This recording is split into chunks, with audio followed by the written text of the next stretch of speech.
Bö! Mä ajattelin kertoa vähän tällä videolla nyt näitä ensitunnelmia tästä uudesta nelivetosesta ID-bussista. Tää on nyt mulla ollut melkein viikon. Nyt on siis sunnuntai kun kuvailen ja maanantaina kävin tän hakee tuolta Lohjan K-autosta ja on kyllä ollut tosi tyytyväinen. Näin ensi kärkeen voi heti sanoa, että ei kyllä yhtään harmita. Mutta vähän tällä videolla myös avataan sitten, että miksi mä nyt vaihdoin vuoden vanhan bussin taas uuteen bussiin. Miksi mä vaihtanut johonkin muuhun. Miksi mä vaihdoin samanlaiseen tai melkein samanlaiseen. Huolehittaa yhdessä vakuutusturva sille mallille, että voitte nukkua yönne rauhassa ja että laskunmaksupäivänä ei hirvitä. Mene sivulle pohjantahti.fi kautta Keski-Suomi.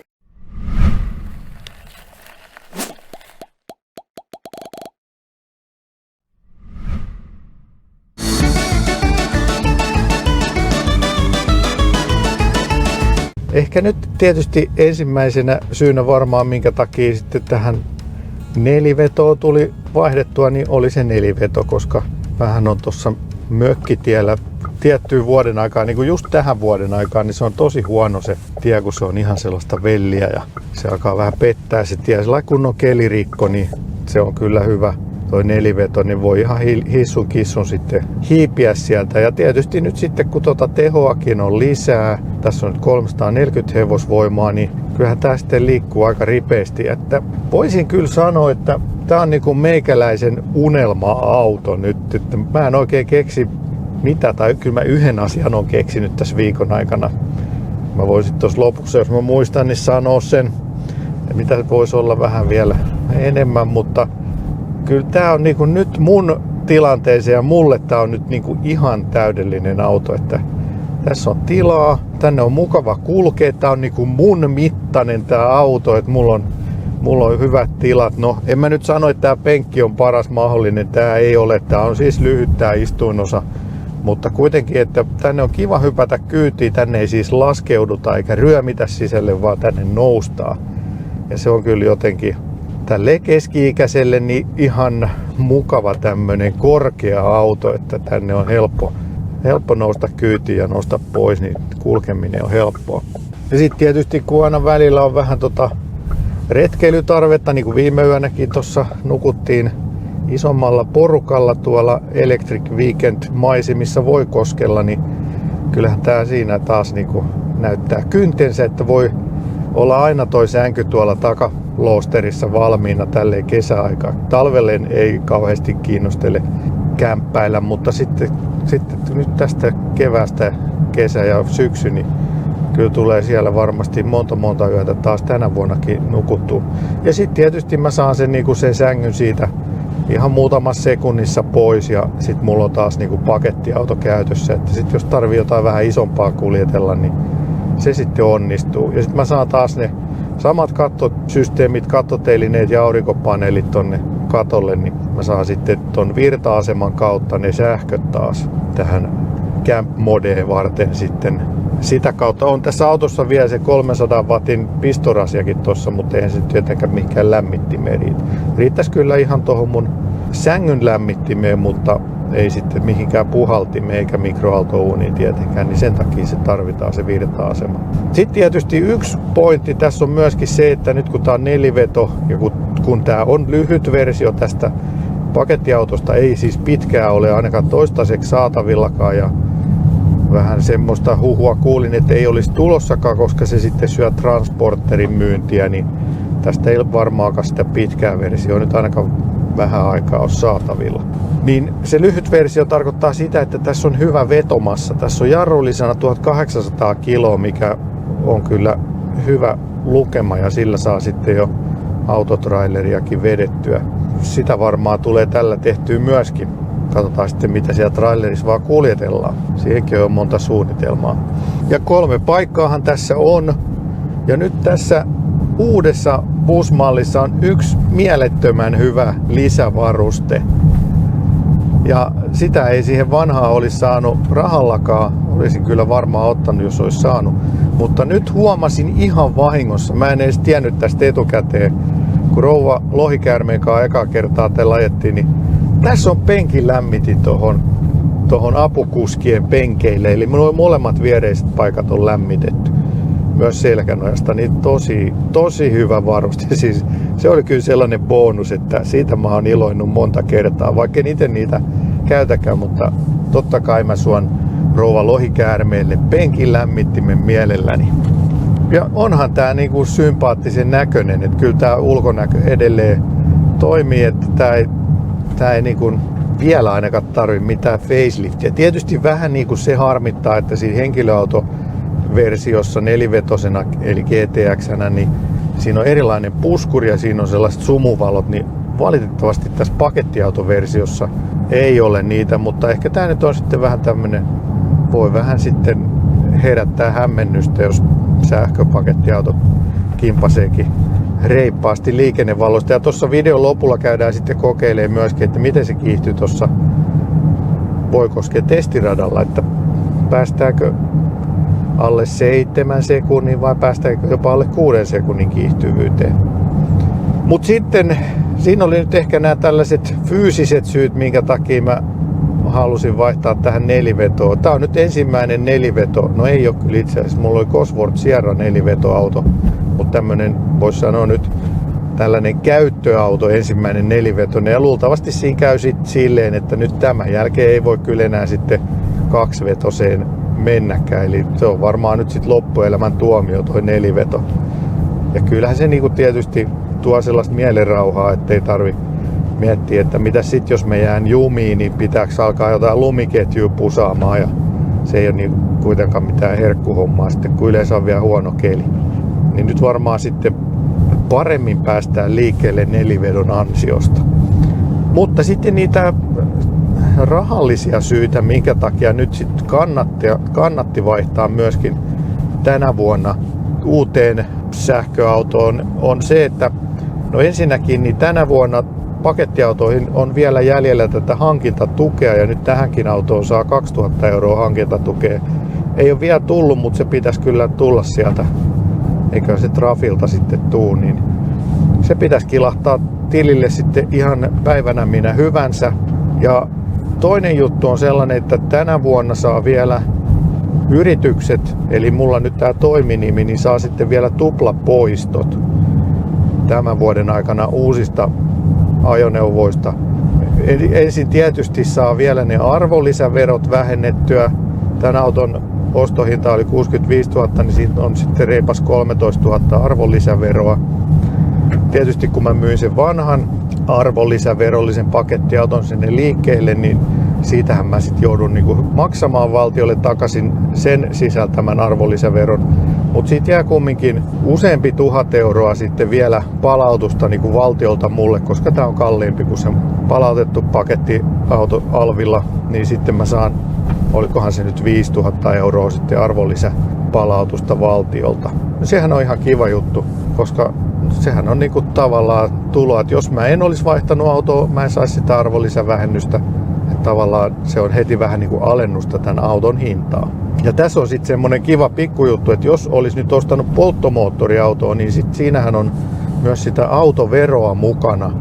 Ja se ei ole missään kohti vähennyskelpoista. Ja jos mä nyt sitten vuoden päästä myisin polttomoottori arvonlisäverollisen pakettiauton, niin voi ollakin, että sitten mä joutuisin tilittää enemmän valtiolle sitä arvonlisäveroa, koska se autovero-osuus on siitä tavallaan sulautunut sen auton arvoksi. Niin sen takia niin kun sähköautoissa on se hyvä puoli, että näitä voi myös vaihtaa vähän tiuhempaa, koska ei tule sellaisia alvitappioita sitten, kun polttiksista tulee. Polttiksia on pakko pitää sitten vähän pidempään. Mutta nämä on tietysti tällaisia juttuja, mitkä toimii vaan yrityksille, toiminimille, mutta ehkä vinkkinä sitten niille, ketkä nyt miettii yritykselle sähköauton hankkimista, niin tässä on tämmöisiäkin juttuja.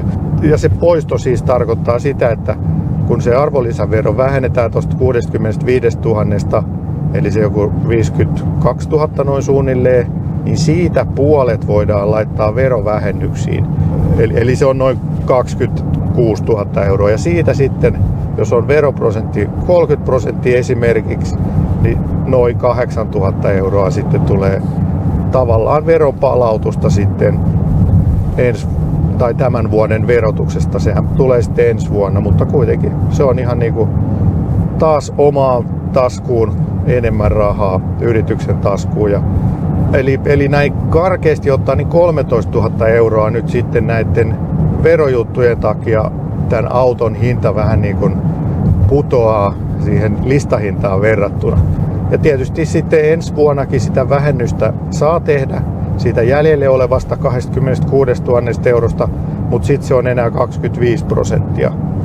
Eli se on noin 8 000 ja sitten siitä taas se veroprosentti, niin se on sitten ehkä 2-3 tonnia. Eli kyllähän tässä niinku ihan hyviä veroetuja tietenkin tulee, kun yrityksen nimi hankkii tämän pakettiauton. Ja tietenkin tämähän on aika lailla niinku 100%, mullahan tää on yrityksen ajo, että aina tässä johonkin ollaan menossa kuvaamaan tai valmistelemaan kuvauksia, niin sikäli tää on kyllä niinku hyvä juttu mun mielestä, että yritykset saa tällaisia verovähennysetuja, että pystytään sitten hankkimaan näitä uusia sähköautoja Suomeen. Joo, ja sitten toi käyttöliittymähän on nyt sitten tässä uusi ja se on kyllä ihan superhyvä verrattuna siihen vanhaan. Tämä näyttö on jo suurempi kooltaan. Sitten se toimii paljon sujuvammin. Siellä on selvästi potkua enemmän, että siinä ei ole minkäänlaista lagittamista nyt havaittu vielä. Ja toimintoja myöskin sit löytyy täältä ihan kivasti. Ja mikä tärkeintä, niin täältä löytyy sitten akun optimointi, eli akun esilämmitys painikkeella. Ja se kyllä latailee aika kivasti nyt tuolla, mitä mä sain pitkältä yli 170 kilowattia, kun kävin jo tuossa viikolla kerran lataamassa pikalaturilla. Nytkin se näyttää, että tämänhetkinen pikalatausteho olisi 81 kilowattia, mutta sitten jos lämmitetään 25 minuuttia, niin voidaan päästä 104. Tosin mulla on puoli akkua vielä jäljellä, että ei ole sillä ihan tarvetta nyt vielä mennä kyllä lataamaan. Jo mä en nyt ihan kaikkiin näihin ominaisuuksiin vielä ole ehtinyt perehtyä, mutta kyllä tää niinku tosi kivasti toimii ja jouhevasti, että erittäin hyvä ja toivottu parannus. Penkin lämmittäjät ja näyttö, niin ehkä parhaita näitä fyysisiä parannuksia tietysti tämän suorituskyvyn ja nelivedon lisäksi. Mutta muuten sisustassa ei ole kyllä mitään muutosta tapahtunut. Nämä kaikki kojataulut ja ovipaneelit ja penkit on ihan samat. Myös tavaratilassa ei ole tapahtunut mitään muutoksia niiden järjestelyiden osalta, että sikäli ei ole muutettu näköjään mitään tässä kohti vielä. Ja ihan kivat tommoset 19-tuumaiset vanteetkin tässä tulee niinku mukana, alumiinivanteet. Mutta mä nyt halusin takaisin taas näihin mun peltivanne fetissiin, että ei tarvitse sitten olla ihan niin huolissaan niistä kanttikivi-ihottumista, että käyttää sitten aina muutaman vuoden välein uudestaan vaan pulverimaalattavana noi vanteet, niin pysyy sitten siistin näköisinä. Muuten ihan vinkkinä vaan, että semmonen firma Lahdessa kuin Pro-Pinta maalaa tosi sopuhintaa noita alumiini- ja peltivanteita pulverilla. Eli siellä tehdään hiekkapuhallus ja pulverimaalaus ja se on sitten vähän vannekoosta ja vannetyypistä kiinni, niin varmaan siinä 100 ja 200 välillä on 4 vanteen hiekkapuhallus ja pulverimaalaus ja värinkin saa sitten valita sieltä vakioväreistä ihan itse. Ihan semmonen, se kannattaa käyttää, jos on vähän. Varsinkin nuo peltivanteet, niin se on aika ohut se maali sieltä tehtaalta, niin mulla alkoi se vuoden aikana ruostumaan ne peltivanteen kantit. Katsotaan nyt miten pitkään nämä kyllä useamman vuoden nyt kestää sitten näillä pulvereilla, jos ei nyt joku aja kanttikiveä. Mut niin, mitä mä nyt sitten kaipaisin lisää tähän viikon jälkeen, niin mun täytyy sanoa, että tämä ajettavuus on edelleen todella hyvä. Ja nyt tietysti tehoa on tullut lisää, mutta ei sitä nyt vieläkään liikaa ole. Että kyllä tää tuntuu sille, että kyllä tää niinku alustan suorituskyky riittäisi, vaikka laitettaisiin vielä 100 hevosvoimaa lisääkin. Eli kyllä tässä niinku sillain on onnistuttu tässä autossa, että jotenkin tää MEB-alusta, niin tää on niinku ihan huipulla nyt. Tämän asti se historian huipulla, että on kyllä hyvin kehittynyt tää. Tosin alku oli aika kankeeta MEB-alustalla, että oli paljon puutteita ja nyt niitä on sitten vihdoin saatu korjattua ja nyt on hyvällä tasolla tää.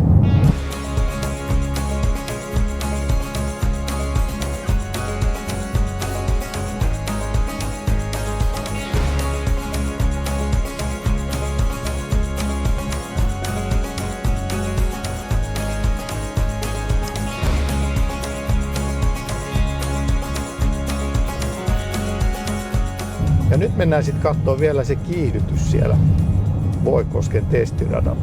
No niin, nyt ollaan sitten taas Voikosken testiradalla ja katsotaan mitä Raceboxi sanoo kiihtyvyydeksi. Pannaan sporttiasento päälle ja katsotaan lähteekö tää tälleen kahden. Joo, voi painaa kaasua ja jarrua yhtä aikaa. Eli katsotaan miten, ainakin se kovasti kirmailee jo. Eli 3, 2, 1.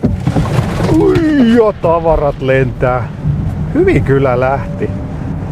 Ja ekalle tolpalle on jo 116 ja tokalle tolpalle 142.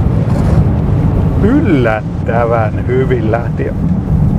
Kamat kyllä lensi aika laajakkaasti nyt täällä autossa, mutta katsotaan mitä toi. Jos mä nyt löydän mun puhelimen enää, koska sekin lensi tänne johonkin. Se sanoo 6 sekuntia, 606 0-100 ja corrected time 6.13. Ihan hyvä.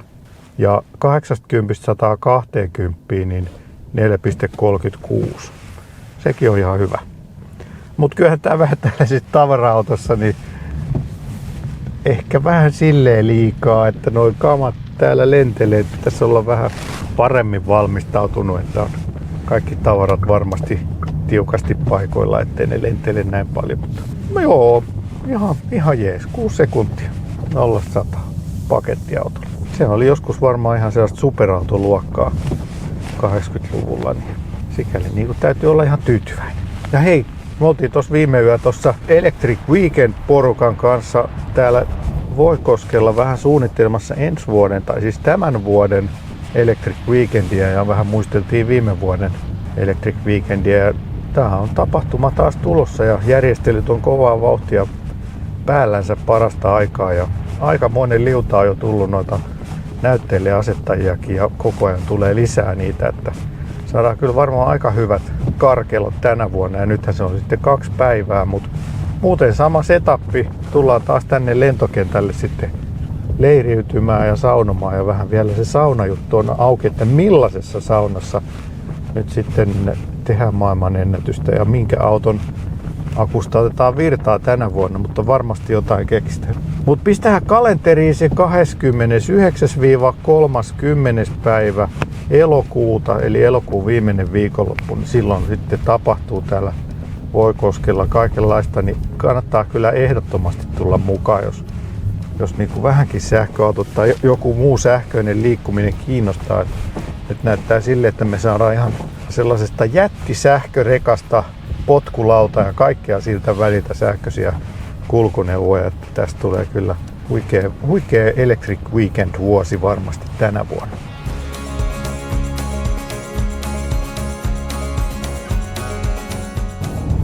Joo, tää oli nyt sitten tällainen tilannepäivitys noin viikon kokemusten perusteella, että kyllä on tosi kiva ajella tällä autolla, että valitettavasti nyt joudun huomenna viemään tän sitten sinne teippaukseen ja sitten katsotaan, että minkälainen siitä tulee. Tää on nyt sitten valitettavasti monta päivää siellä, mutta onneksi meillä on sitten Ford Explorer siinä tilalla, niin saadaan sitten fiilikset siitäkin autosta. Käyhä kommentoimassa, miltä sun mielestä näyttää nyt uusi musta ID-bussi ja onko noi peltivanteet ihan tyhmän näköiset tai mitä vanteita suosittelisit. Kyllä mä oon vähän miettinyt, että pitäisikö hommata kuitenkin sellaiset vähän rouheammat offroad-henkiset alumiinivanteet, mutta ei ole nyt ehkä vielä ihan sopivat tullut vastaan. Ja käy myös tykkäämässä videosta ja käy tilaamassa kanava, jos et ole vieläkään tilannut. Ja harkitse myös Bö Plus-jäsenyyden tilaamista, koska sit saat nämä videot aina ennen kuin muut saa. Ensimmäisten joukoissa näet aina sitten uudet videot etukäteen. Ei muuta kuin palataan seuraavalla Bö Plus tai sähköautovideolla. Pöi pöi!